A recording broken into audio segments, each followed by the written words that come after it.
మిగిలిన తర్వాత ఎమర్జెన్సీలో ఇంకా సీరియస్గా నేను పోరెడ్డి వెంకటరెడ్డి అని మిత్రుడు, ఆ వీరన్న ఏమో నేను పార్టీలోకి రాని చెప్పి ఆయన ఇంటికాడనే ఉన్నాడు. దేవేందర్ రెడ్డి, బయ్యర్ దేవేందర్ రెడ్డి అని ఎన్కౌంటర్లో చనిపోయాడు. మేము ముగ్గురం క్లాస్మేట్స్, మేము ముగ్గురము వెళ్ళిపోయాము. ఆ ఎమర్జెన్సీలో పొలిటికల్ క్లాసులు పెట్టినారు కరీంనగర్, పూర్తిగా అండర్ గ్రౌండ్లో.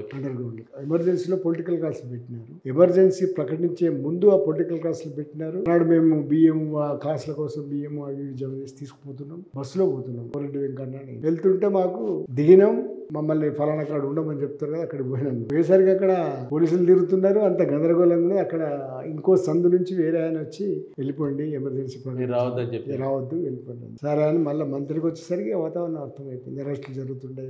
ఇక మాకు కబురు వచ్చింది, మీరు వెళ్ళిపోండి ఇళ్లలో. ఎమర్జెన్సీ అట్లా ప్రకటించిన తర్వాత వెంటనే మేము ఇంకా రహస్యం అంటే అక్కడే పల్లెల్లో అక్కడ ఇక్కడ తిరగడం మొదలుపెట్టింది. ఇదంతా విలేజ్ క్యాంపెయిన్కి ముందు మా ప్రస్థానం.